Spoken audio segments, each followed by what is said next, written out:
Mr. Monty Panesar. Thank you for having me on your podcast. Really looking forward to it. Let's rewind to the beginning. I'm born in England. I used to watch Grange Hill, Biker Grove, right? My dad said, look, you're getting a bit podgy now. They're having far too many curries. That's how I gradually got into cricket. Then I went to Bedford Modern School for trials. Next thing you know, we got a letter back saying you've been selected for Bedfordshire under 12s. And then quickly things accelerated. This is where I'm thinking I've got to start taking it seriously. A lot of people said to me, they go, Monty, you were like a Rolls Royce, poetry in motion. I played my first class game at the age of 18. I'm nervous wreck. These heroes are just playing FIFA like it's only a game tomorrow, it's not that important. That was my cricket experience. Matt's great to have on our side. He brings all the sweets. I really enjoyed journalism. I did a master's in sports journalism. My lecturer saying to me, he goes, Monty, why are you studying this course? I said, I want to become the Brown Pierce Morgan of journalism. I'm still waiting to become that. Even my family felt that something isn't right with Monty. At that time, I fell out of love with cricket. I didn't realise.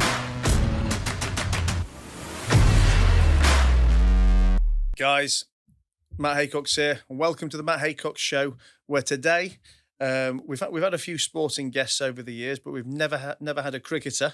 So I'm very pleased to welcome an icon of British cricket, a guy who was made friends and fans around the world on and off the pitch, Mr. Monty Panesar.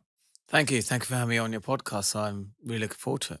Well, you were telling me that you got your own podcast as well, so I feel a bit of pressure that I'm going to be under the microscope as a host. No, if you're all right, I'll get you on my one.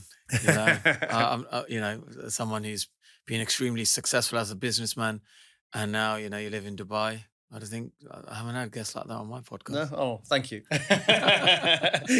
You're already repaying the complimentary introduction.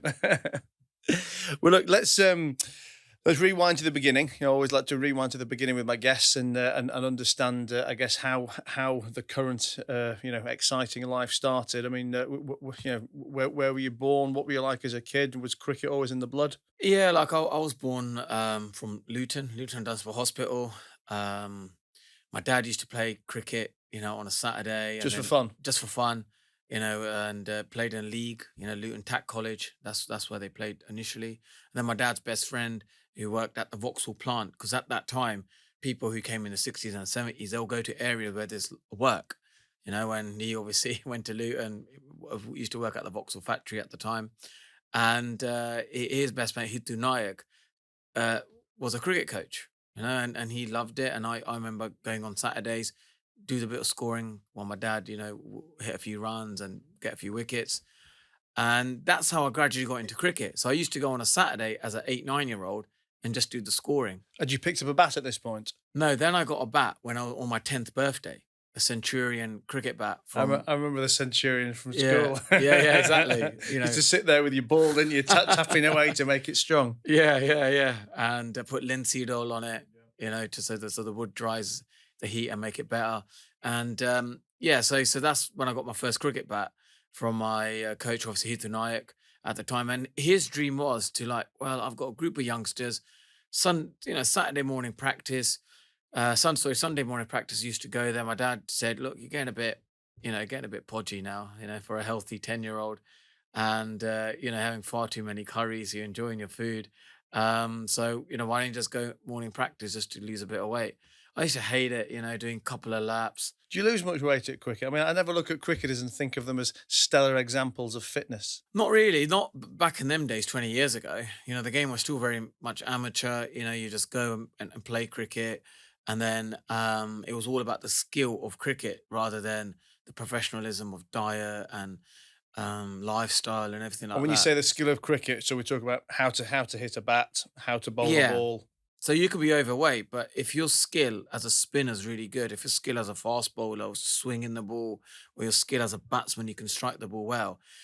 Coaches sometimes just think, it's okay, let's just get the best out of this guy who has difficult to make lifestyle choices and be really fit. Because look at football, rugby, it's a much more of a physical sport. Yeah. So you got to be, your fitness is part of your, skill. But in cricket, you can get away with it. It's like darts player, they have so many pints, but they still nail the darts, don't they? It's the same thing in cricket. You think, can you still get away with it as much nowadays, or has everything moved on to a level of fitness? Yeah, I think the game's gone a lot more quicker now. So I think if you want to make it at international level, then you got to get a little bit more fitter. You got to at least try and, run faster between wickets. Yeah, run faster. Try and show that your lifestyle choices once you're out away from the game, you're not going McDonald's or Burger King. You're like thinking, no, I'm going for the healthy option. No Uh, more naan breads, no more cheesy garlic naans. exactly, no more cheesy garlic naans with some hot curry, and then you got the dessert afterwards. The little things like that.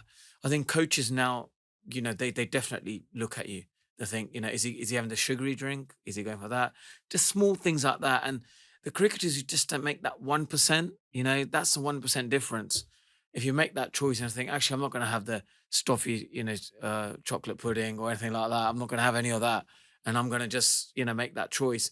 They're the ones who kind of like, the coaches invest more time in them. They'll just think, yeah, they've got the attitude, they've got the desire, they've got the motivation, and the guys who are skillful but slightly overweight and rather have a bag of crisps, sensations and a chocolate and watch Netflix, and not do that extra session, for example, after the game, just do another 20-minute run or anything like that. Then they get left behind, and the other guys, and there's so much money in the game now, and the guys are making £1 million, over £1 million a year. So many of them now, multi-million pounds. And used to be only, I think at the time, Kevin Peterson, Andrew Flintoff kind of started that trend where they were earning big, big money. And now it's a lot more cricketers earning that. Well, let's get into that shortly. Let's rewind to 10, 11 years old. You're podgy. You've got your first bat. What happened? Well, then I was trying to be a batsman. And But just for fun at this point. yeah, this was just, passion really. And then, my club, Luton Town in Indians at the time, was called Luton Indians. Right. And we used to play at a sort of Lancaster Avenue, which was like a pitch that we hired from the council, got the lease, nice ground, not bad. But on that road, David Pleat used to live in a big bungalow, and he was a manager of Luton Town at the time. So my coach, Hitu Naik, pick us up in his Vauxhall Estate Astra, and we used to all go in our little kit bags. But as we drove by, he goes, you know what, that's David Pleat there. He lives there. So recently now, when they got promoted, Luton Town, into the Premiership, was probably the biggest story, since I've, played international cricket for England, coming out of Luton, right? Luton always gets, maybe not the best stories, let's be honest, not the best sort of stories that come out of Luton. Apart from people who love going to, holiday to Ibiza and they'll go to Luton Airport. I'm sure you've been to Luton Airport, right? I've been to Luton Airport. Yeah, you seem like a guy who's been to Spain a few times. On those EasyJet flights. Yeah, exactly. That's the only reason people say Luton's good for, is to get on the EasyJet flight. Isn't Kate Moss from Luton? Wasn't she a Luton export? Yeah, I think she was. Yeah. Only two things I remember of Luton. Exactly. Well, now 3, Monty Panesar. Exactly. And 4 is Luton Town being promoted in the Premiership. I can see you could be a Hatters fan. Well, we'll get you a Luton Town T-shirt. I'll tell you my cricket story in a minute. Yeah, and but the ground isn't obviously that great at the moment. Only 10,000 there. So obviously going back to David Pleat. So when I saw him at the Royal Suite, he remembered. He goes, Monty, I remember you as a 12-year-old going to Lancaster Avenue and bowling on that stump. And I thought, who's this young cricketer? He's there all day, just training and did nothing else. But then, I never thought I'll make it as a cricketer. I just thought it's a nice little thing. I've got something I love. I'm beginning to love cricket. Initially what I didn't. What did you think you wanted to do? I mean, were you any good at school? What did you think your future? Yeah, like you always think, I want to be a doctor, a lawyer, accountant. My parents always said, make sure you get good education. I don't want you to be, grafting like us. We're like, going to the factories and just working so hard. So, your guys' lives are better when you get older. And that they always pride that. They always said, look, we want you to be getting really good jobs. That'll make us very proud. How many brothers and sisters? I've got a younger brother, younger sister. Okay. Yeah. So yeah, there, David Pleat, obviously connection. So when Luton got promoted, it was a nice little, story for us to think, well, here was a 12-year-old playing cricket. That was David Pleat then. And now we were together at the Royal Suite at Wembley and seeing Luton get promoted. It was a very special feeling. And then, when I, as a 12-year-old, playing cricket, I ended up becoming a left-arm seamer. And then I went to Bedford Modern, schooled for trials for Bedfordshire under-12s. And we just went there and went for trials. And then, next thing you know, we got a letter back saying, you've been selected for Bedfordshire under-12s. And my coach, Hitu Naik, he was so happy. You know, there's a few of us in that team that, another guy, you know, three, four of us, you know, in that team were in there. Like Uncle Desso was another one who's now works on BBC Asia Network, you know, as a radio presenter. So we all play cricket together. There's a few of my other friends, you know, Hemal Randawala was there, Deepesh Patel. You probably know none of them, but just they were my friends at the time, right? And so, you know, that was my start in my journey. Why is it very Indian? Because it's a national sport in India. So I remember the Tibet test when I played for England, you know, said to me, look, why is it that people who live in England, born in England, or people who've come from other nations like Brazil, Germany, work in England won't support, let's say, the national football team, but they'll support Germany and Brazil? Or people from India who work in England now, they'll support the India cricket team, but they won't support England. He said that's wrong. He wants people who live in England support England, you know. But then I think it's easy for me because I'm born in England, you know, I was born at Luton and Nunsford Hospital, which is still there. I used to watch Grange Hill, Biker Grove, right? Grew up watching Thundercats, Alvin and the Chipmunks, right? Rugrats. Gosh, I bet you remember all this stuff, right? I do. I used to watch that Saturday mornings, you know. Scooby-Doo. Scooby-Doo. Yeah, Scooby-Doo. You know, I mean, all of these kind of things. So I'm basically born and bred in this country. So it's easy for me then, you know, when you're culturally, you know, in this country, go to primary school, go to secondary school, your interests are very British, you're going to be supporting England and everything, right?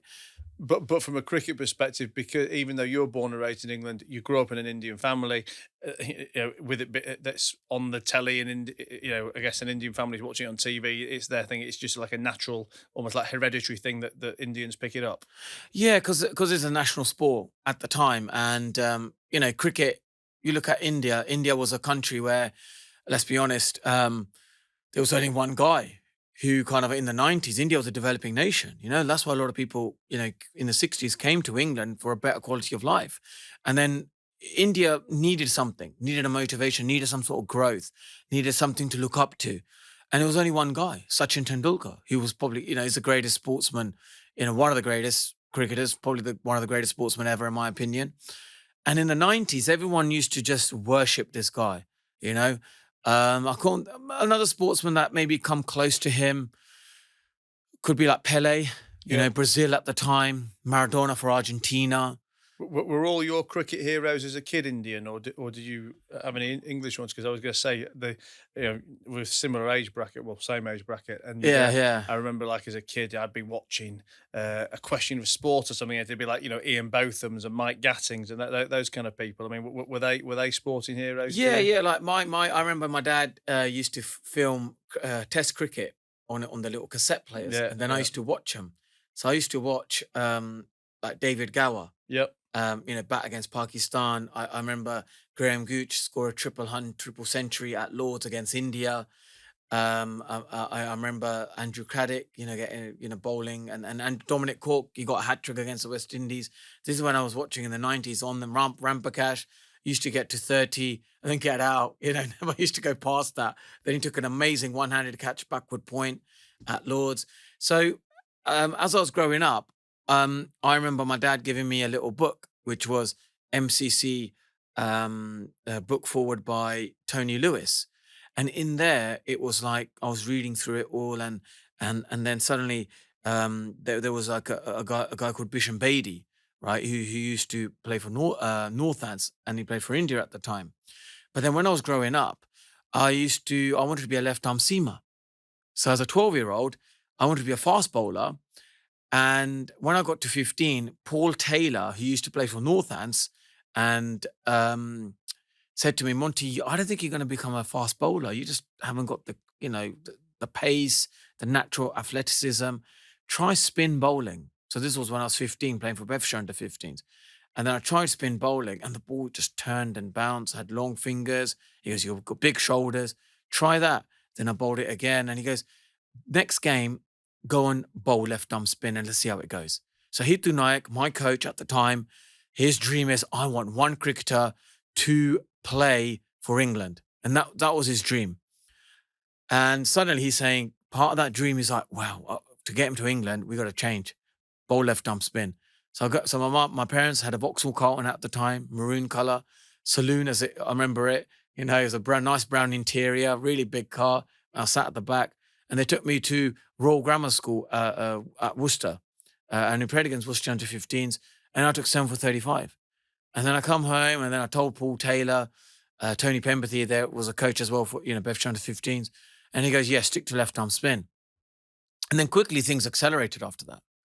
So how old are you, sorry, at this point? 15. 15, okay. And then got to 16, played Bedfordshire minor counties cricket. So I'm playing men's cricket now. I'm the youngest guy at the age of 16 to play for Bedfordshire minor counties. And at this point, are you now thinking this could be my future? This could be a career? Well, this is where I'm thinking I've got to start taking it seriously now, because I'm definitely going up the ranks.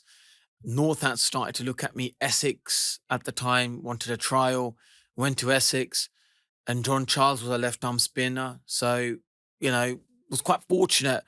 The teams that were looking at me, their head coaches or second team coaches were spinners. So they're going to be a little bit biased, aren't they? They're going to I want to give him a go. I want to see if we can get another spinner in, And tell me, I mean, this is obviously showing my utter lack of any kind of cricket knowledge. Yeah. So when we talk about a team, you mentioned Essex. Yeah. So a team like Essex, is this is professional? Yeah, professional county. So we have And it's all pay. Is that the full-time job for the cricket guys at that level? Yeah, it's a full-time job at the time. So everyone's doing this as a full-time job. Okay. Yeah. So I have John Chad, then I had Nick Cook, who played for England, was a left-arm spinner at Northants, and John Embry was the coach who played, played over 60 test matches for England. So then, people around me, surroundings, I've got coaches who are spinners. You could have a head coach who's a batter, a head coach who's a fast bowler, or a wicketkeeper.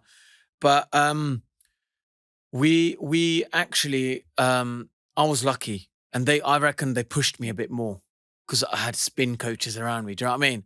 They were probably, the coaches are probably thinking, here's a young, talented cricketer. I get him under my ranks. I'm 5 years in the job, innit? So I could go another 5 years as a coach, because part of coaches, what they do is they also bring in certain cricketers, so it becomes their project, and they can last longer as a coach when they have to then speak to the chairman and the committee. Oh, yeah, I'm bringing in these youngsters, so I'm bringing in another spinner. So I'm obviously they're good coaches, but that I think that's probably helped me as well a lot. So that was it really, and then I used to always be I never had massive confidence in myself. I used to always ask the question to the batters, to the coaches, is it good? Is it good enough? Is my action good enough? And a lot of people said to me, they go, Monty, you were like a Rolls Royce, red carpet. When you see a Rolls Royce turn up, or when you roll a carpet, it's just poetry in motion. He goes, your action was poetry in motion. It was just beautiful to watch, just a beautiful left arm spinner. And he goes, you just had everything, but I just wasn't so confident as a youngster. And so when did full-time professional cricket start for you then? Yeah, so then at the age of 17, right. I started as a professional cricketer, and then started to play, played for England under 19s. And then after under 19s England, I played my first class game at the age of 18 then, against Leicestershire. Took 4 for 11 in the second innings. I was thinking, well, I'm doing really well. Then went to play an under 19s game to Durham against the West Indies at the time. And I was very much, talked about then. And you say you played under 19s for England. When did you play in the senior? That was 2006. Was that was your first English game? Yeah. How old were you then? 24, 25? 23, right. 2006. Okay. Yeah. And so you'd obviously been playing for a while. Then you've made a good name for yourself at the local level. Yeah. At the local domestic level, I played, and then in the Sun newspaper there was 5 sportsmen to look out for, Millennium Kids for the Future. I was one of them. Okay, the only cricketer. Yeah, there's one cricketer, athlete, netball. I think out of the box, out of all of them, I think I'm the one who only made it to the top. So when you played that first England game, well, first as a senior in 2006, who was some of your peers? I mean, I presume it'll be names that even someone as crap at cricket as me would know nowadays. Yeah, so like the likes of Andrew Flintoff. Yeah. Freddie, yeah. Kevin Peterson, heard of that? Michael Vaughan. And did you know people like this from a domestic level from playing before then, or were these almost like heroes for you to look up to when you got to play next to them? Yeah, they were heroes to look up to, because 2005 Ashes was the turnaround for English cricket, and that's probably, a lot of people say, one of the greatest, Ashes of all time, and the greatest series, and it was just unbelievable, And then suddenly I'm like 2006, I'm actually training with them because of the tour to India we got, and there's Freddie just at Loughborough Centre, turning up with his light blue socks on, Man City socks on, and these big tall guys. Like, I felt like I was like the small guy, and it was just like surreal for me. It's like I'm watching these guys on TV, and they got like really sort of strong voices as well. It was just it was a great feeling for me. And how did you feel, walking onto the pitch for the first time, as in for the first time in that England game? I mean, were you scared? Were you excited? Yeah, look, I remember the night before when Freddie announced the team he was a captain at 2006 in Nagpur, and he goes number 11. He put me down, and then I was like, wow, I'm going to be playing tomorrow. And then I thought, are you sure about this? Or am I going to be 12th man? And he goes, no, you're playing tomorrow. I was like, but this is Sachin Tendulkar, Mohammed Kaif, Saraf Ganguly playing, Irfan Pathan, Mohammed Kaif, Wasim Jaffer. These are like great cricketers. I'm not sure if I'm ready for this. Do you know what I mean? So I then went running in my room, wrote down the field setting, because I remember at the time, Darren Lehman said to me when I was in Australia, this was 2005 in Christmas, that when you're in India, if you do get selected to go to India, make sure you write down everything in terms of the field settings the night before. Give it to the captain, because it's so noisy. It's like being in a nightclub with so much noise, and you're in a stadium. You can't hear anything. It's hand signals. Go there, look at the captain all the time. So I thought, if I mentally give him these sheets of paper, he'll look at it, he'll know what field setting I want. Then that's like saves me half the trouble now. I can focus on my bowling. So I go to his room, and there's Freddie and Steve Harmison, Jimmy Anderson playing FIFA. It's like, yeah, come on, mate. And I was like thinking, he goes, oh, you got the field setting? Yeah, this is the field setting. And for tomorrow, I said, oh, brilliant. And then I'm like thinking, like, I'm nervous wreck. I'm like thinking, I'm so nervous. I'm thinking about, am I ready to play? I don't know if I'm ready to play tomorrow or not. All of these, self-doubt thoughts are coming into my mind, and these heroes are just, playing FIFA. Like, it's only a game tomorrow. It's not that important. And then I soon begin to realize that this is how sportsmen at international level behave. They're like, they switch off. They know when to switch off. Get on the field, they know how to switch on. But is that because they know how to do it, and presumably you within, whether it's games or months or years, you got to that same level of chilling with FIFA before the game as well, in the same way that, I don't know, if I'm coming on to host a podcast, I don't give it a second thought, whereas someone who's never done it's going to be having sleepless nights or whatever it may be. It's just purely repetition and confidence. Yeah, that's what it is. So they've obviously played for so long, and for them, it's just like you said, reputation, confidence. And they just think, it's another game, England. Yeah, once we get on the field, we'll switch on then. And that's a bit, when I was around the 2005 Ashes heroes and all of them, I realized how to switch on and off. Like someone said to me, you can't just hold a stiff fist all day long. You're going to be drained. You've got to learn to switch off. But when you're on the field, that's when you get switched on and, you switch off. So that's the kind of stuff I began to learn, right? You don't have to think about cricket all the time, 24/7. You've got to switch it off. And, but I remember when I used to play for Northlands, all I used to ask everyone is, oh, what is it like bowling against Sachin Tendulkar? What is that like? He's the greatest. And everyone would be like, yeah, I haven't bowled against him, but he's larger than figure and everything like that. And that's all I used to ask. And then I remember when I was India at Nagpur, I'm bowling to Sachin Tendulkar now. I'm like, I've always fantasized about bowling to him, and now I'm bowling, to him. And I couldn't believe it at the time. And I thought, did it live up to the fantasy? Was it scary by that point? Or playing India in India is very scary and daunting, because when you're training, when you walk out to train, there's like 10,000 people still watching you train. So it's like, it's the closest feeling of like Messi and Ronaldo when they're training, there's 10, 20,000 people watching them train. And when we go out to train, it's like no noise. It's like, oh yeah, no one knows them. Every player that goes out, the Indian player, it'll be a big noise. And suddenly you notice Tendulkar because it's the biggest noise when they come out to practice. And when he comes out to bat, the noise is unbelievable. You're like, think, this is what a superstar looks like. This is what it is to be a superstar. And I couldn't believe it. And then I'm like, bowling, get back on top of my mark. I remember train tracks, keep tight, get over my front leg, make sure I pitch it up forward, get him on the front foot, bowl good deliveries. And then next thing I know, I've got my fuel setting right. Freddie, everyone's got all that right. And I'm just bowling to him. And I'm absolutely loving it. I'm thinking, yeah, he's going to do that. He hasn't gone after me. He's just batting his way. He's not giving any sort of clues. He was very calm. It feels like he's in a meditative state. The way his body language is calm. He doesn't give anything away. You don't know when he's coming after you. He's probably analysing what to do. Next thing you know, I've hit him on the pad. I can't see the stumps. I start appealing, naturally, as you do.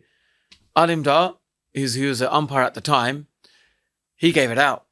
And off I went like a rocket to point and just celebrated like it was the best thing in the world, hugging my teammates, just exploding with energy.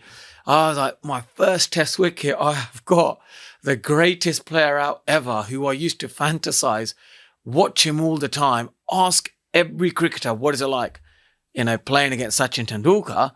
And I've got him as my first test wicket. I couldn't believe it. I was like, this is heaven. That's it. I don't want to, I can retire now. But when you're telling me this story now, you're telling this with a level of excitement that I would imagine, a kid telling their parents about, their first football game or something at school. I mean, like I said, I've never had a cricketer on before, but I've interviewed plenty of footballers, rugby people, etc. And when they tell their historical stories, it's telling a story like they're telling me what they had for lunch, But I mean, you seem to be so excited about it. I mean, do you still? Is it this one particular memory, or are you that passionate about the game still and all these individual moments? Yeah, look, I still love the game. Yeah, I love the game. I still love, but there's individual moments that give you that hikes, where you just think, what a moment that was. And as I'm going through it now, I'm feeling very excited. You're bringing out the excitement in me because that's how I felt, I was. Do you know what I mean? And I just loved it. So for me, it was just, it was an unbelievable feeling, honestly. I just loved it. And it put me into stardom straight away. Off I went like a fire rocket. That rocketed your career? Yeah, that was it. I was in, it's like beating Tiger Woods. And how old were you at the US Open? So how far after your debut is this? 2006 March. Oh, it wasn't your first year? Oh. Yeah. Okay. Yeah, first year when I was in the squad, he picked me straight away. So sometimes you have to thank the people like Andrew Flintoff. He backed me. He goes, yeah, I'll back this guy. There's something about him. He works hard. He's got something. I'll pick him. And next thing, I've got one of the greatest moments in my life, which then put my name into big stardom. And how did that then change your domestic thinking? I mean, I don't understand particularly how it works between different clubs. Are there different leagues, different levels? How does the money work? Do you get transferred, or do you tend to play for a club for life? How does it all work? Yeah, so then I was obviously owned. I had a contract with Northants. They paid my wages, but then I was on a central contract. I immediately was on England contract. So then they were paying my wages. So you get paid to play for England? Because in like football and stuff, you don't get paid for your country, do you? I don't know if they get paid, but they don't need to get paid when you got it's 3 or 4 million, 100 quids or whatever. Yeah. It's doing it for the glory. Yeah. But when you play for England, you get a match fees, and then you get a central contract, and then it becomes very professional. So then, do you stop them playing for Northants or whatever team you'd be playing for before? Only whenever only when I'm available. England comes first. Oh, so it's not like, and obviously I'm showing my absolutely horrendous sporting knowledge here, but if you're playing football, your time to play for your country is at a particular time, so you've still got all the rest of the time of the year to play for your club. If you're playing cricket for your country, that takes so much time, does it, that you don't even really get time to play locally anymore? Well, I think, what it is, England games come first, and then in between, if you can play for your domestic side, then you go and play. But at the start of the season, like April, you play a few games. And then May, June, July is when the international season starts with England. So you play all of them games. And then in between, if you need a top up in your form, or if you're not bowling so well, let's say for England, then you end up playing more domestic games. But if you're doing well, then you don't need to play. So it's all performance related. And what about playing outside of the country and stuff? Then, 'cause I mean, did you play? Did you only play for England, or did you ever go and play for any other countries, any other teams? No, I didn't play any other teams. I could have done. Like you often do. Like if you try and work in another country for so many years, you can qualify and then play for another country. Right. But I never did that. I think playing for England was a huge honour for me, and I stuck to my loyalty. Tell me, I won't obviously won't pretend to remember these moments myself, but in my cricketing research, I'm told that 2012 was a big time for you and Graham Swain, making history in Mumbai as the Dust Devils. Yeah, that was the first time we won in 27 years in India. First time England won against India in 27 years. So we're probably Northants used to be a turning pitch, and me and Swanee played together a lot at Northants. So because we played a lot, when we played in Mumbai, it was a turning pitch. It felt like we was at Northants playing, but we're playing for England now, and it felt very natural to just get the wickets, and then get England to victory. Other than that wicket you told me about a minute ago, any other particular wickets or particular games or moments that really stand out? Yeah, but maybe when we won the Ashes in Australia on Australian soil back in I think 2011, that was a big moment. That was never done for a long time, and special moments like that when you sit together and you're just going through the great moments amongst everyone. Yeah, that was a special moment.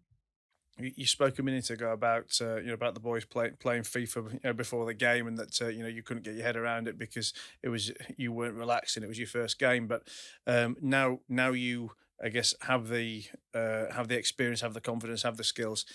Do you still find you need to mentally prepare for games, or is it just part of the day-to-day life of being a professional sportsman, that there's no individual work required? Yeah, I think now it's about getting my body, mobile and fit, and because the muscle memory is already there now. So when I'm playing like these, leagues around the world, I was in Miami a couple of weeks playing in the US T10 Masters.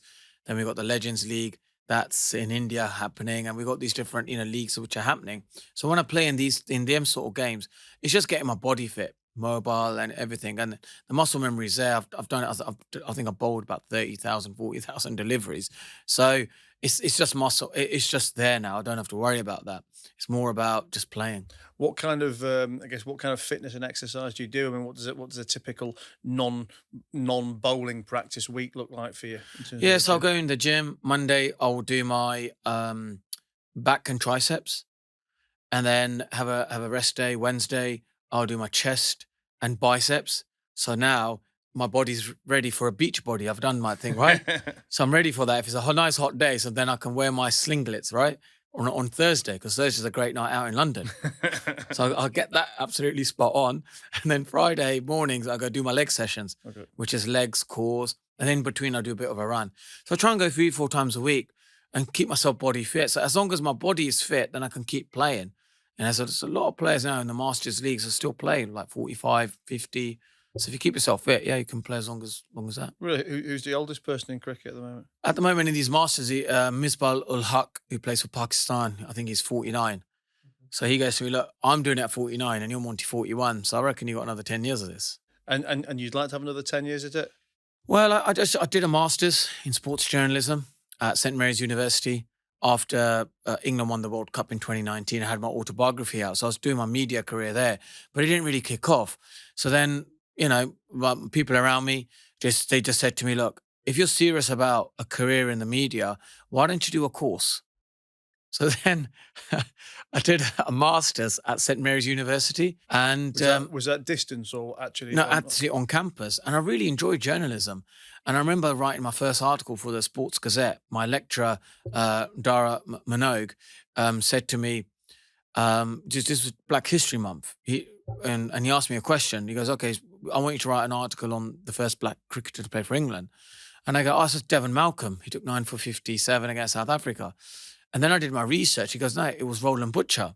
So he goes, why don't you go and find him and interview him? So I interviewed him and asked about his career and everything like that. And then he talked about, I would like a statue of the Jackson Five, which were 5 black cricketers that played in the 80s for Middlesex. I'm thinking of the Singers. Yeah, Shows how much I know. Yeah, but that's how they called them, Jackson Fives. It came from that.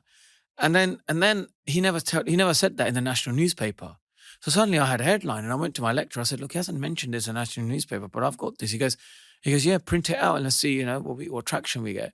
And that's when I got the taste for journalism, right? And I remember my lecturer saying to me, so he goes, "Monty, why are you studying this course?" I said, "I want to become the Brown Piers Morgan of journalism." Because I love, obviously Piers Morgan, he loves cricket. And I thought, I want to be controversial, polarize opinions, create debates, be a clickbait, create massive views, all of that kind of stuff, like being a headline journalist, right? That's why I ended up doing it. So I'm still waiting to become that because I haven't hit any headlines yet and I haven't polarized opinions. But I think what Mike lecturer said, he goes, no, there's better journalists out there than him. Gosh, he's just a, obviously headliner, but, there's some brilliant journalists. And then I started to go deeper into journalism and broadcasting. And that's the sort of career now I'm definitely heading towards because I always watch all different newses, different presenters, how they present and everything like that. So I really enjoy it. And do you do much article writing and stuff? Yeah, I've got a column with the Daily Telegraph. So I write. What's that? How often's that? Yeah, like maybe every couple of weeks. If it's during the cricket season, once a week. Sometimes different stories. Do they let you write about pretty much what you want, or do they tend to give you a theme to go with? I normally come up with the ideas. My next one probably could be, Matt Haycox show, great podcaster. Get on the saying all the right things, aren't you? Get on, pitch it to the business section and say, look here, this is a great podcast, man, successful businessman, gone to Dubai now, and suddenly, he's learning about cricket. Well, talking podcast, you've got your own. Is having that part of, part of your quest into journalism? Is it a bit of practice or something? Yeah, because part of my project, I had to choose a project as well when I was at uni. So mine was to create a podcast. And then through the podcast, I learned how to maybe, upload things, how to do Adobe Premiere Pro. Oh, you're doing it all yourself? Yeah, so sometimes I do it myself, but I would love to have a studio like this. This is brilliant, this helps, doesn't it? You need a production team. You can't do it yourself.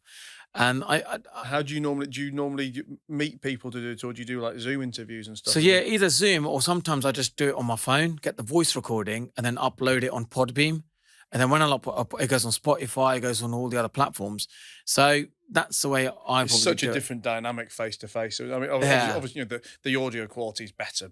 But for me, it's not that. It's just the dynamic of being in the same room. Yeah, exactly. And I think this is where I need to take my podcast. Really, I need to do it face to face, have a recording, put it on YouTube so people can watch it on there as well as audio listening. So then you get the best of both worlds, don't you? So you've got it absolutely spot on. This is brilliant. Well, look, we're going to go and we're going to dig into the financial aspects of cricket, but we'll have a little brief interlude by me telling you my cricket story. So I do remember hitting a few balls at school, in the same way I'd kick a few balls to do whatever. But I was never particularly sporty at school in the slightest, and I used to play a lot of poker. And let's rewind to this, must be 2009, 2010 probably. I was playing a poker game in Leeds, and one of the guys who played with us played for, I'm going to say it's for Huddersfield. It was a Huddersfield house, but I'm pretty sure it's for Huddersfield.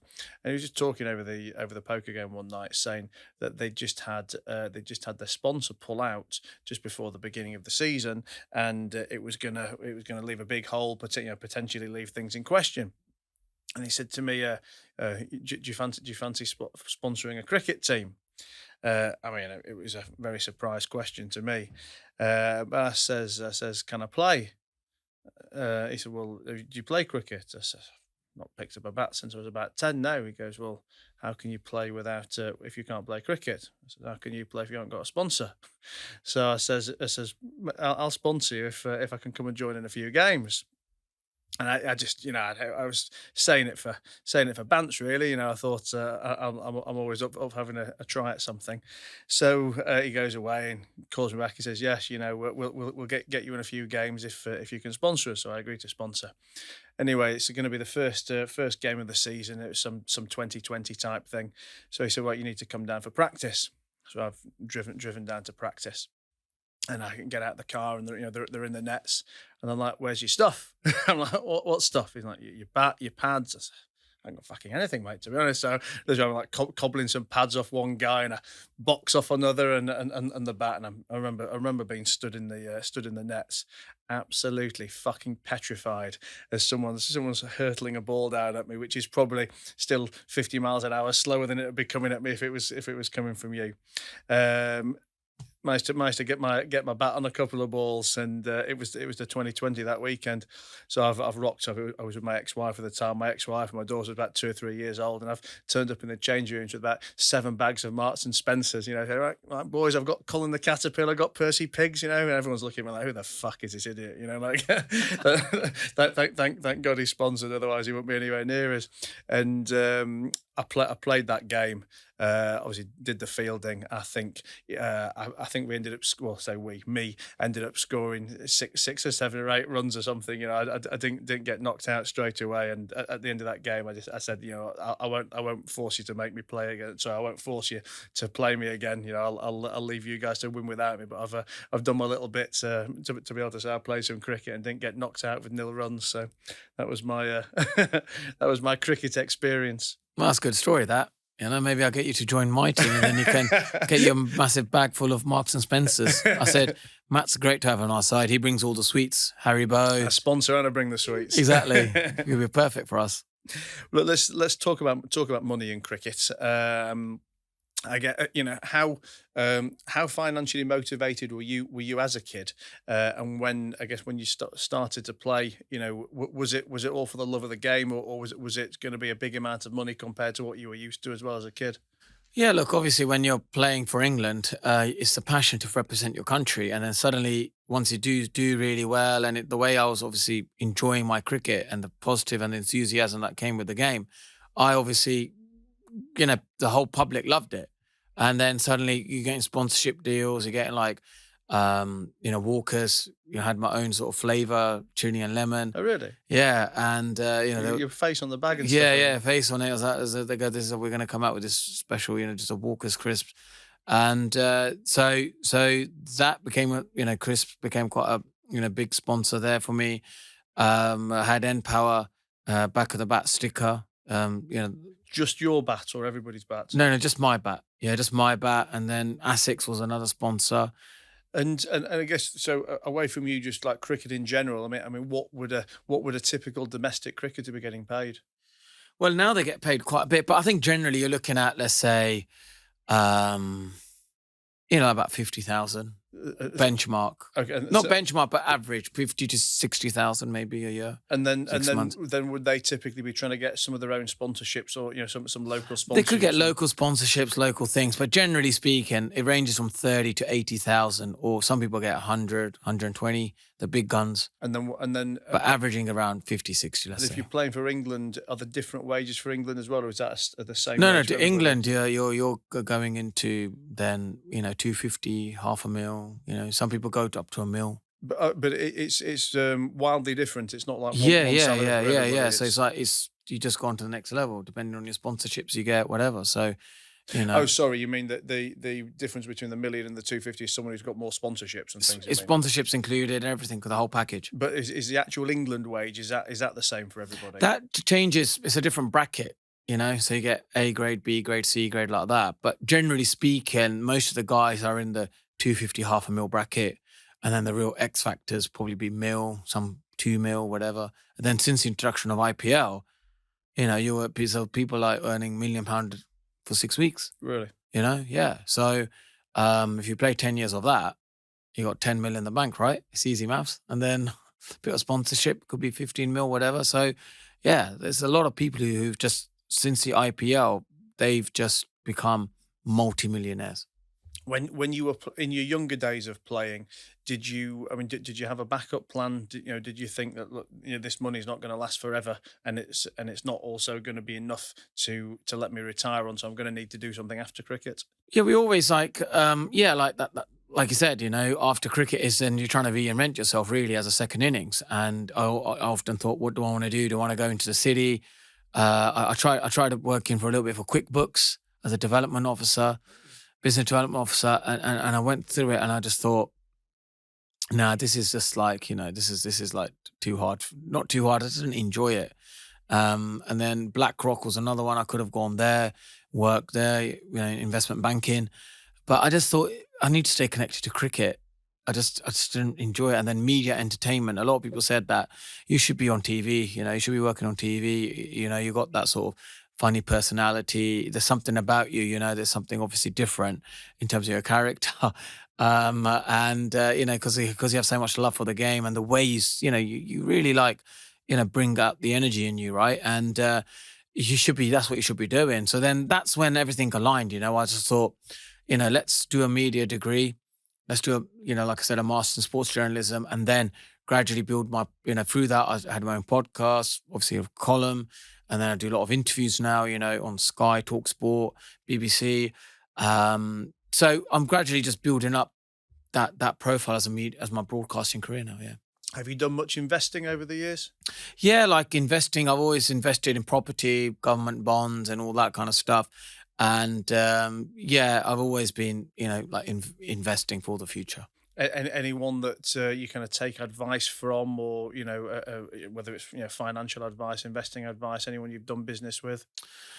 Nothing yet. I'm waiting to do a massive deal with Peter Jones one day. You know what I mean? We'll get a block of flats, and then he helps me to renovate it, and then we get nice little money. Maybe that will happen one day. And I mean, is there? I mean, maybe jealous is the wrong word, but I mean, it must. You see a sport like cricket, and obviously, like you say, since the IPL's come in, more money's in there. But even so, some like the entire wages of some of these teams are less than 1 week's wage from a football player, or as well. You see what's going on in Saudi with the football and stuff now. I mean, is there a kind of an anger or competition in sport that not enough money finds its way into cricket or into rugby, compared to football or F1 or whatever it may be? Well, the thing is, like 90% of these media companies, like Sky Sports, TalkSport, even the newspapers behind those pages, 90% of their sponsorship and money comes from football. So it's cricket or rugby isn't the big driver; it's a football. And amount of money that people are willing to watch a football game of £100, £80 to £100, they'll go and watch a game of football. But cricket, you only get particular enthusiasts. So yeah, football, drives, I think, the economy much more than the cricket or rugby would. So they deserve that level of money. Yeah. Well, let's take a bit of a change of angle and talk about I guess some more personal issues now. I mean, there was a time you were arrested outside the pub with your wife. I think you guys had a bust up. I mean, I think that ultimately led to a divorce and drinking. Oh no, I don't think that happened. Obviously, I think that's obviously a misinformation there, right? But that was just it was just sort of. I think at the time I was kind of not mature, if you know what I mean. You're not mature. You don't know. How old were you at this time? 28, right? Or whatever. So. Yeah, it was just a bad time for me at the time, that sort of time. And, you learn from, your mistakes, and you kind of think you want to move on, and, you mature with time, and I think now I'm in a much better place as a human being, know myself much better than maybe what I did when I was a 28-year-old. I mean, do you think that event was caused from on-pitch pressures that, like mental health issues that were maybe unrecognised?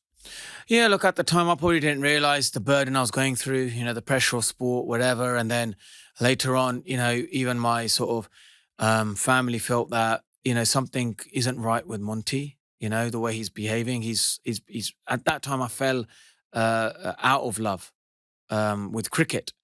And I didn't realise, I felt at the time the fans around me who used to cheer for me are not with me. The umpires are purposely, not giving anything out. My teammates are dropping catches because they don't want me to succeed. But these were my own paranoid thoughts.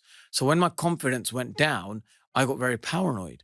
And I remember then speaking, to a cardiologist, Dr. Bal, who was, understood this kind of symptoms, and he asked me to maybe go and see a help from professional, people in this industry, like a sports psychologist and stuff. And they kind of like said to me, yeah, that's the kind of thing, you have. It's like when your confidence goes down, you get very paranoid when it's nothing there. It's just in your mind, and it's your own thoughts. So then I did, try medication for a little bit, but it made me put on weight, What kind of medication? like antidepressants. And I got very sort of fat, and, didn't have any energy, didn't have no personality or anything like that. So I got off them. And then I remember going to Australia when I played grade cricket. And there the physio said, let's not do the medication, but let's have a checklist of things to make sure your mental state's in a really good place by just sort of, is it exercise? If you don't feel great, do you give someone a call? Do you read a book? Do you watch something funny? So like, you got a little checklist because I'd rather you not take the medication. So then I just went through that, and I just felt a lot better through it. And then now a lot of people ask me, how did you come over that? A lot of people are still on medication and they want to get off it. I did it the holistic way. And, like I don't know anything about my faith, to be honest, as much as I know is like, Sikhism and all that. But family said, why don't you just try and go to the Sikh temple and like voluntary work, like what we have, like doing. Were your family religious when you were a kid? Well, yeah, they weren't obviously that religious, but they like to still stay connected to the religion. They go, sometimes that's a nice way to not think about cricket, is go there. And obviously I don't know much about my religion, but then I started to understand, like, Sikhism is also about a lot of voluntary work. There's an open kitchen, and then there's a lot of charities that go out and give food banks and all of that. So helping others, giving to others, I felt like, oh, that's really sort of helping me as well as helping other people is sort of helping me. So now I'm obviously got several charities I'm involved with, and I feel like that's another way of me just giving back what cricket gave to me. And it's just, I think as human people, I think we get a lot from giving back, which we just don't realize. And as well as the medication, did you start to drink at this time as well then, did you? No, that time, like 2012 onwards, yeah, like my relationship with alcohol was to make myself better, and I didn't realize. You'd always had a drink before, had you, or did you? Yeah, no, I used to have the occasional, drink here and there, but then when I wasn't great, I used to end up drinking a lot, and I didn't realize. Well, just on your own or out with the boys? Just out, how you in cricket, you win a game. It must be. Every time you win, everyone just wants to crack up a beer. It seems a very drinky sport, Yeah, it's a very drinking, laddish culture. You're in the dressing room, you have one beer, one leads to 10. Next thing you know, you're catching the Uber home, and on the way you're picking up a kebab, right? That's the way, Yeah. it is in cricket. And the dressing room environment is like the brotherhood, is like a real camaraderie we have. But there's times where you don't want to tell your teammate that, oh, actually, I don't feel that great, or I'm not concentrating that well, or my focus isn't that good. Or you don't want to tell the coach that, because then you think the next game I'm not going to get picked. But instead you think, well, I'll just have a few drinks with the boys and we'll just have a great laugh. But inside you're not speaking about the emotion that's inside you. You're not telling anyone that. When you started to talk to somebody about it and went on to the meds, was that when it first started? Was that public knowledge then? As in, no, or no, did it your started. teammates know? No, it happened. I had to. Mike Atherton, who writes for the Times at the time, England captain, he interviewed me because everyone felt in cricket, Monty's gone off the rails. What's happened to him? He used to love the game, and now he completely just hates the game. And then I obviously explained this is what's going on, because they wanted to know, but I wasn't opening it up. I remember there was a book that was sent to me by the PCA. Said, when you're strong, that's when you're trying to act a bravado, and being strong is actually a sign of weakness. And you should, I've read this book. I looked at it, I just put it in the bin. I was like, I wish I read it, I never threw it away. And then when I opened up about it, people began to understand and be sympathetic towards, right, there's something wrong with him. He needs to address this problem. And then obviously I addressed it, took a bit of medication, but I just didn't like the side effects. So started to then go the holistic approach, which I think I find it much easier. And how were how was your club? I mean, were they supportive? Yeah, club was supportive. At the time I was with Essex, and then they kind of like, I went to the PCA, went to see, they supported me for a sports psychologist, and or they used to have regular sort of, meetings with them and talk about stuff. And that I think helped. That helped a lot. How's mental health in general in cricket? I mean, as I said to you earlier, I've had quite a few sports people on lately, and I guess with mental health being such a topical subject, we tend to talk about it with most guests on most podcasts, and I think the footballers and the rugby guys talk about how much more probably visible and prevalent it is in those sports than it would have been 10 or 15 or 20 years ago. It's much more brushed under the carpet. I mean, has there been any particular events or changes you've seen in cricket? Well, I think cricket, we've seen, there's a lot more education available now. There's a lot more, the next teammate would look for signs if someone's not that great, or if, everyone's playing an away game and then, most of the guys are downstairs in the bar or having food together. Where's the other guy? Why isn't he here? Where has he gone? There's always that sort of checking up on each other. I think with the education from the PCA, that's really helped to understand what mental health is. It's like a broken mind you can't see, but when my arm's broken, I know in 6 weeks it will heal and there's a cast over it. You can see it, you understand it. But when your mind is broken, you can't see it, you know? And often it can be sugar-coated by many things. Food, alcohol's one. You can, enjoy things. Some people like enjoy a lot of adrenaline that gives them. So they may end up doing like really hard physical training in the gym, do hard hit sessions. But you're getting the endorphins, but you're not talking about it. What's really going on in your mind? When a guy asks you, how you doing? No, actually, I want to know how you are. Yeah, I know business is going well. I know you've just brought another yacht, or you've gone to the next VIP holiday event, and you were rubbing shoulders with great people, and it looks like you're having a great time. But really, how are you feeling at the moment? What are you really feeling? And then if someone can open out like that, they're the kind of conversations I think now men are having amongst men. It's easy with women, isn't it? Women, when they like talk, they'll say, oh yeah, guess what happened yesterday? I'll open up a can of beans, I'll put it in the microwave, and then I left it in there because I was on the phone. Next thing you know, the kettle was boiling, and then the beans were like, they got overcooked. And then the baby was started crying. So these are the little chats that women talk about, but men don't do that. Men will always be very logical, A to B. Yeah, how's your day going? Yeah, really good. I got a meeting at 12. And then at 5 p.m., I'll leave for work. Can't wait for my gym session at 7. And that's it. But they won't talk about the little details like, oh yeah, I got up this morning and, got out of bed. And next thing you know, the dog was downstairs and he peed on the, in the garden somewhere, and had to take him out for a walk. But I tell you what, it was raining this morning. I was so annoyed. Couldn't get my, work done or the emails done. So these are the little talks that men don't do often enough. And I encourage them to do so. Well, let's move on to your autobiography. How long ago was that now?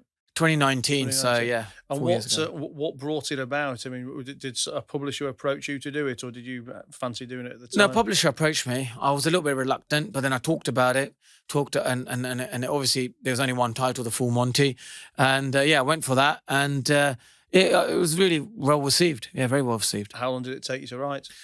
I think it took us about 6 months. Over the winter, had 5 meetings. And how was the process? You do meetings with a ghostwriter, would you, and relive stories to? Yeah, exactly. Relives the stories, and then just from there, really. Was it a fun experience? I mean, did it make you remember things that you perhaps forgotten? Yeah, there was times where maybe some certain cricket matches which I didn't, which I forgot and I didn't know about. That was really good. There was times where it's good to go through the whole journey just to make you understand the great times, the tougher moments, some of the fun times. So yeah, it was brilliant. I mean, did you have a particular angle yourself insofar as, did you want to get across some stories that would be inspirational for new cricketers and young people trying to make it up? Yeah, like for me, I think especially, just growing up, like, people trying to, me becoming a cricketer, I think it was like the way I played the game is they often say, right, how do you want to be remembered? People forget your wickets and runs or goals scored or tries, people forget that. It's how the fans remember you. You know, how did he play the game? And I think a lot of people say you just brought excitement, enthusiasm, joy. You was up for the challenge. And he goes, that's the kind of energy that people remember you by. So even now, when I'm, let's say, walking down the street, if I'm in the tube, if I'm at a football game, wherever, there's still like a huge roar, you know, and like there's still a huge following, which I can only thank the fans. You know, without their love and support, I, I wouldn't be here where I am today. Where I walk down the street tomorrow, just waiting for a bus, there'll be still people wanting autographs and photos. Or, Sorry. yeah, well, I know you don't take the bus, but in London, we have to take the bus. No, It's a lot quicker, mate, trust me. I'm choking on my Diet Coke, not the concept of having to take a bus. Yeah. I guess let's touch on an important yet controversial topic, which is racism in sports. I mean, again, like I say, with different sports people on, it's something we talk about regularly. In the little that I know about cricket, one thing I do know is one of my lawyers was actually chairman of Yorkshire Cricket Club or whatever it was when there was the big racism scandal up north. I mean, I don't know if maybe you want to touch on that story or tell me some other thoughts about about racism that is or isn't there. And I guess you will have either experienced it or seen it as a Sikh in English sport. Yeah, like, look, I think that subject is really interesting because it's a complex subject. If you ask me, like, since I did my degree in journalism, I got challenged, I was asked by my lecturer. He goes, do you remember a boxer called Len Johnson?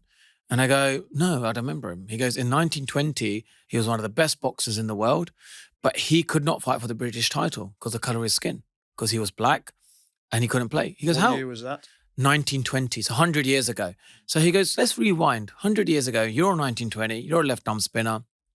You can't play for England because you're brown and you're not white.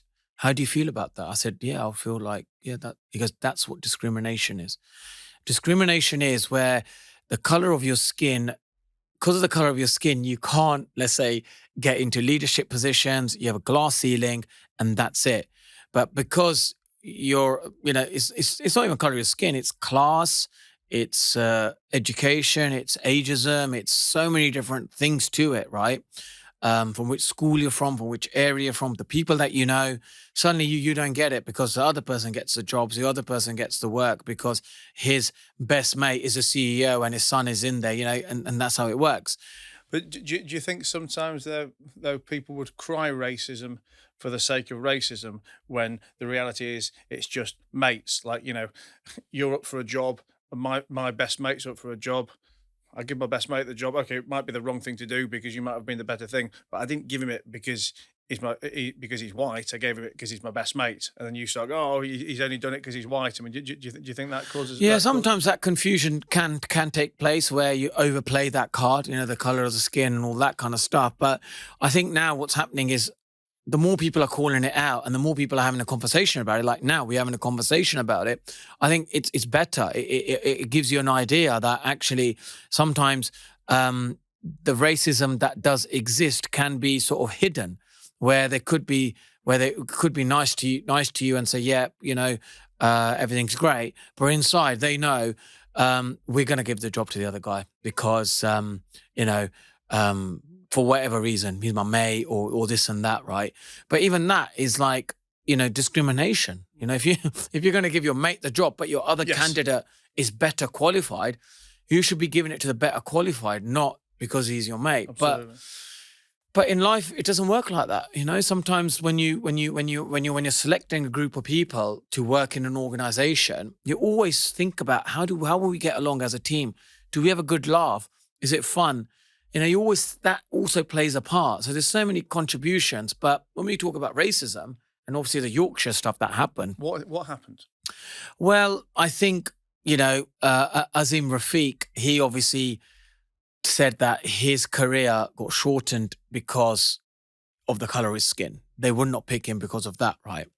And then when I'm in London and speaking to some of my other mates, right, and these are like white British mates, they say to me, they go, going to Yorkshire is a different country.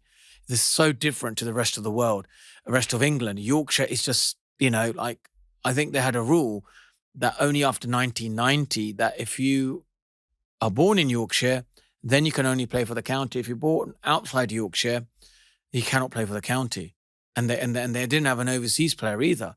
But other counties were having overseas players in the 80s that were black, that were Indian. Northants in the 70s had that. So you can see that the other counties were probably easier to embrace diversity, embrace these things. But for Yorkshire, I think it took longer to understand that because they never allowed overseas players from the West Indies, from India to play in Yorkshire. And I think if they did, then they would have understood other cultures. And they often say, you look at when England won the 2019 World Cup, Owen Morgan, Irish, Jofra Archer from Barbados, Adil Rashid, Pakistani, Moeen Ali, Pakistani, Jason Roy, South African, Chris Jordan, West Indian. That's diversity there. And they won the World Cup. And I think England is changing now. I think England there's less of the, let's say, people that they were in the 1950s, 1940s, how England was. Over time, I think times are changing. We never had Google, 20 years ago. Now we're in the digital age. Now we've got apps on our phone. We never had Twitter. So I think with that, also culturally, things are changing. And I think often people see that a diverse organization is actually more profitable than maybe not being diverse. And I think now people are catching on that even if I don't understand diversity, if I say to you, you're going to be much more profitable, you're going to be better for your business, with diverse training, people are willing to do that. But then there's still, certain people, whatever ways their mindset is, they will probably say, no, we're still in the 1940s and the 1950s. It's like, I want our organization to be only, British white people. I don't want anyone else in there. And they won't say it openly, but you can see the evidence in the recruitment process. And then you're like, you can't say nothing. Have you personally experienced anything or been subject to anything over the years? See, I was looking back to that. I sat down and I thought, have I ever got racially abused? And the answer was no. Because I loved cricket so much and I played for England, I was one of the main players, used to win games for my country, and the fans used to just love everything about the way I played cricket. They embraced that. So I remember an incident when, during the Euros, I was in underground, there was all just white people in there, a few, that sort of, that look of the skinheads and everything like that. You used to think, geez, right, I do a bit of boxing, I better get ready, eh? It's going to be me and 20 others, better be ready. Next thing they're shouting, Monty Panesar, shouting and everything. I started singing with them. And then I think my experiences of living up in England is probably not a fair representation of a British Asian guy coming through, but, King Charles or all the other great people, the great people in this country, they all know who I am. When I go into a room of VIP, everyone knows who Monty Panesar is.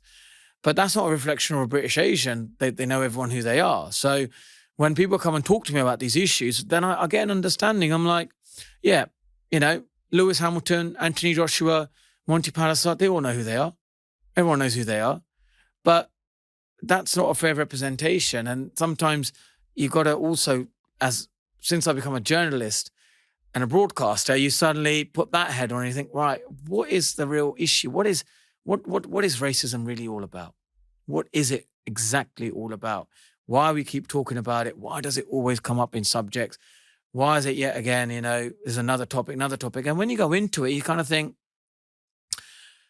at times it can be overdone. At times it's, it's spot on. And I think there is a change. I think organizations are saying, hang on a minute, we've got to just have a look at our organization. We may not be racist, but let's just see how many people are of a different background. And when it's not like that, then suddenly they start recruiting like that, so they don't get accused of being in like a racist organization. Well, look, change of topic. Let's talk about pilgrimage, the road to the Scottish Isles. How did that come about, and what was the experience like? Yeah, look, I wanted to discover more about myself. Finished my degree. They approached me. They go, "Do you want to go on this? We need obviously one from each religion." I had Sikh, and in Londonderry there's a Sikh temple there. So they go, "We're going to specifically record that program," and it was about St. Columba. So Patrick Day, we have St. Patrick. He's the most popular and the biggest saint from Ireland. But then after that, St. Columba. So what St. Columba did, he actually took Christianity to Scotland. And I don't want to bore you with all the details, but he went to the king in Scotland, and he obviously went to the king. He said, at the time it was pagan Scotland, 1,500 years ago this was. And so he basically said then, he converted the king, converted everyone else, and he brought Christianity to Scotland. And as we went throughout his journey, all of us who were on the program, Nick here from BBC Apprentice, then we had Lawrence Bowen, yeah, he was there. He had a few things to say. I think he thinks he's Donald Trump, and I told him you're not, right? but he's a great man, really fun guy. Then we had Shazia, there, Sajia Khan as well, the comedian. Scarlett as well was there, from Googlebox. Was that your first TV other than? No, I've done MasterChef, I've done Mastermind, but this was much more of a conversation between different faiths, but also amongst people about our conversation together. How do we feel about just life? Well, what did you learn about yourself? Well, what I learned that all religions have a chant. So you go to the church, people sing hymns. You go to other sort of when I go to the Sikh temple, there's like the Kirtan, which is our Gurbani that everyone, listens to and they recite from that. And the same thing with the Hindu religions, the bhajans that they have singing. And then when we went to this one incident in Scotland where there's these stones, about 6-foot stones laid like that, one after the other, they said they were people, but apparently they just froze like that. This was 5,000 years ago, where they worshipped the sun and the earth, and they used to do chanting. So what I learned is that every religion or every belief system has some sort of chant that they feel that they're chanting to something out there, which again is like an invisible force or universal energy or some positivity that we often chant to, so we make our life positive. And that was really interesting for me. I mean, do you think that all religions ultimately are 80% plus the same anyway? Okay, fine, Jews can't eat pork and Muslims can't drink booze, but you take these little bits out of that. I mean, ultimately, everybody's just teaching the same message of do good things, be a good person, and follow a leader, whoever that leader may be. Yeah, like we often say in our Sikh religion, like our Guru Nanak, they say like be a good human being first before practicing the religion deeply. And often we always talk about it, love is God. If you love everyone, love your people, you're halfway there, right? By being a good human being. And I always believe like all religions are, different rivers, but the water all goes to the ocean, doesn't it? So, and I think that's an easier understanding for me than going too deeply into it, because then I sort of get lost. But if you talk about cricket, then I understand everything about that. Well, let's talk a bit about charity, the Felix project. How did that come about? How long have you been involved in that? Yeah, that has been a few years now, and they always get me involved. I do the big charity day, the trading day, and often earn a lot of money from that. That came about through LinkedIn. I had my LinkedIn account. They wanted to get in touch to see if you're interested. And I live locally in London as well. So it's a local charity which is owned by the Evening Standard owner. And they raise about 8 million a year.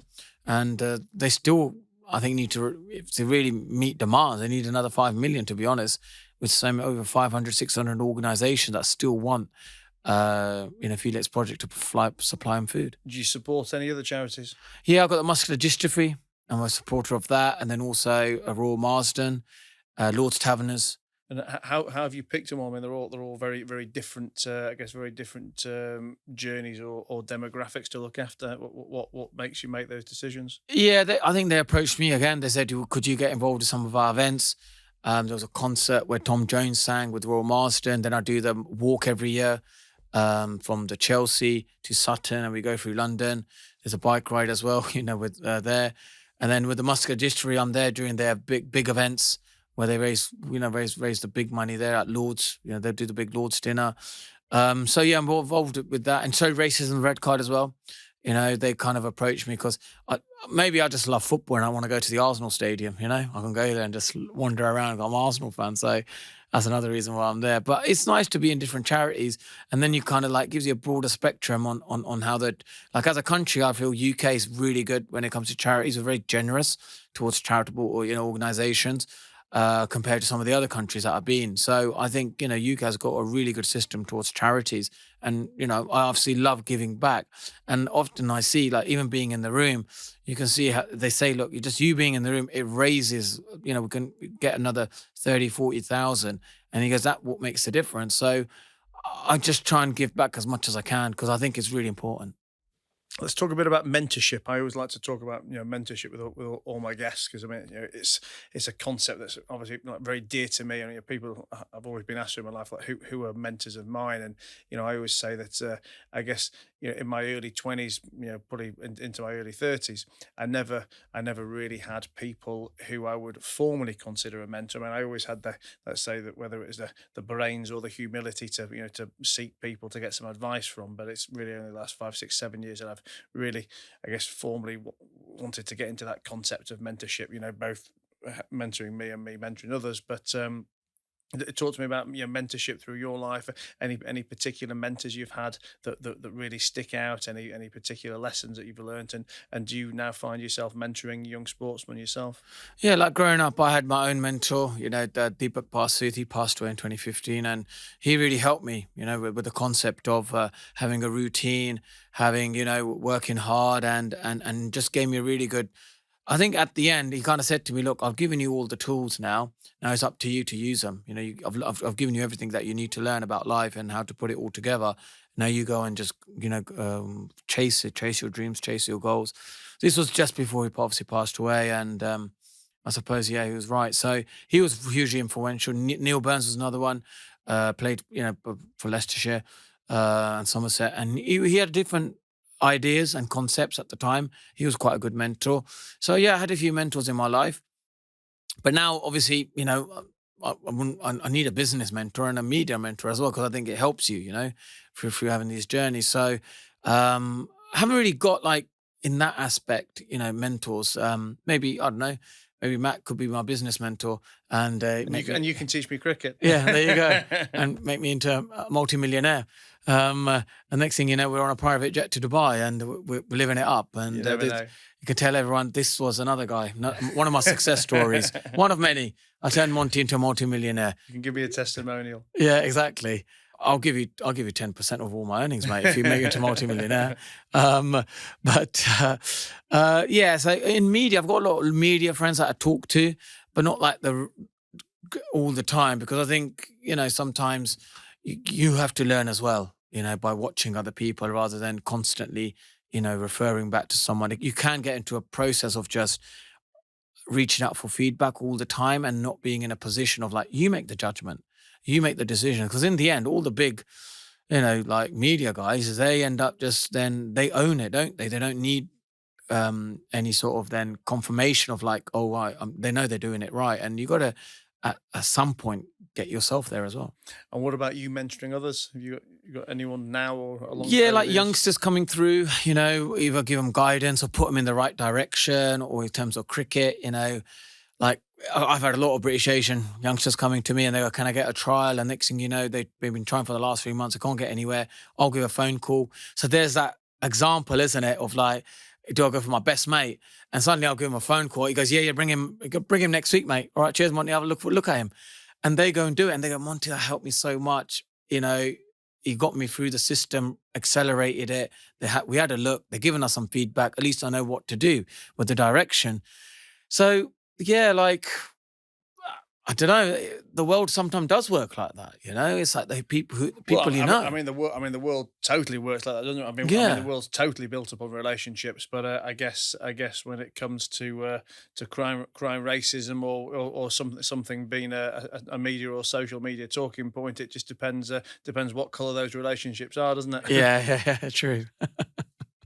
Well, ODI World Cup around the corner. Yeah, look, England look strong, don't they? They've done really well against New Zealand. I don't know, don't ask me. Yeah, Matt doesn't know anything about cricket, but all our listeners do. And when it starts, on the 5th of October, I think England are one of the strongest sides, going into the competition, and hopefully they will either get to the semi-finals. I think it'd be disappointing if they don't get to the semi-finals. Yeah, which I think is great to see in British sport, isn't it? Football, we're very strong. Rugby World Cup happening now. They've done really well. So I follow all of the guys, and I have friends. Who are playing in there, so that helps me to follow the sport as an excuse. So I'm good friends with Jamie George, rugby union, so I'm watching the Paris, and then instantly he does well, send him a message, I'll get the message back. Their sort of personal relationships make it a lot easier. In boxing as well, go and see the guys. I can stay connected. Which boxers are you friends with? Yeah, Tyson Fury always gives me a call, doesn't he? He goes, Monty, man, my jab isn't quite right. Can you? I'll send you a video of it. Can you tell me how it is? I said, no, I wasn't that good against Deontay Wilder, man. But you'll be all right. You'll be all right. A fight against Anthony Joshua. But like Tony Bellew is quite a good friend of mine. Jamie Redknapp, he's another good mate. A few of the others. In terms of football, I need to find someone in football now, don't I? But I'm good with the Arsenal players because I love Arsenal, right? Paul Merson, Ray Parlour, all of them sort of guys, David Seaman. So, the guys who always to follow up, Ian Wright, they're the guys, David James, another one. But like someone you want in the England team right now, don't you? Maybe, if I can get Harry Kane's number somehow and then just send him a message. Oh, that was a great goal, for Bayern Munich, mate. You're doing really, really well. Do you know what I mean? So these kind of things, I like that kind of relationship because it helps me to stay connected to the sport. And then it helps me to then think, right, I'm watching them because of my mate, but also now I can then watch from a journalistic perspective as an excuse to stay connected. We had Jimmy Floyd Hasselbank on the show a few weeks ago. He's I think assistant coaching or sort of helping out with England in some way at the moment, isn't he? Yeah, which is great. Gareth Southgate has been brilliant. I think it's a challenge now. If you're a national coach or if you're a big coach now in the Premiership, it's different. It's not like being the old gaffer and you can say whatever you want. It's like you got to also look at the wider audiences, the fan following that you have as a club. You got to really embrace the diversity dialogue now. You got to really have a coaching system, say, have that question yourself. Like, okay, I know we could be all just brown people or black people or white people.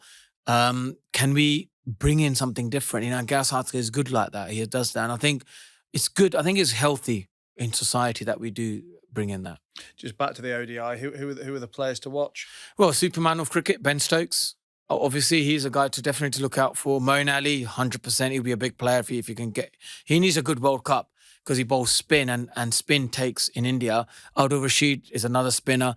So the spinners, I think that the spinners, the countries who do well are going to have a good chance. So I think England need their spinners to fire in India. Well, look, Monty, it's been an absolute pleasure having you here. 20 plus years of story and careers, even for a non-cricketer like myself, it's been fascinating to listen to. But I mean, if you had to look back on yourself now and think, of all the things you've learnt and of all the advice you've picked up, what would be the one single piece of advice that you'd give to 14-year-old Monty or even 10-year-old Monty with his first centurion cricket bat? Yeah, look, I wish I had a personal trainer. I know. It's everyone else would have a motto or something. I just think if you're a young sportsman growing up and you're not athletic, invest in a personal trainer. It would do wonders for your game. And I wish I did. I think I only got a personal trainer afterwards, but once I stopped playing. But if I had one then, I think I would have been such more athletic and I would have been great. I think that would have helped my sports a lot more. So any young sports, girls or boys growing up, get yourself a personal trainer because I think it'll just help your development as a sports person. And basically whatever sport you're playing, take the athleticism as seriously as the actual action of the sport. Yeah, exactly. When we talked about skill, athleticism is a skill as well. It's not just that's just a God-given, talent you have. It's like, I think the sport has changed. Before it was skill about spin bowling. Now being athletic is a skill as well. Well, listen, Monty, it's been an absolute pleasure. And I look forward to following some cricket myself now. You've inspired me to do so. And thanks a lot for being here and hope we can do it again sometime. Yeah, 100%. Thank you so much, Matt, having me on here. And like it says business, money, life. Hopefully you create me a few more businesses, bring in a bit more money, and then we can have a great life. And we should change it to business, money, life with a cricket in brackets at the end. Absolutely. All right, buddy. Thank you again. Thanks a lot, mate.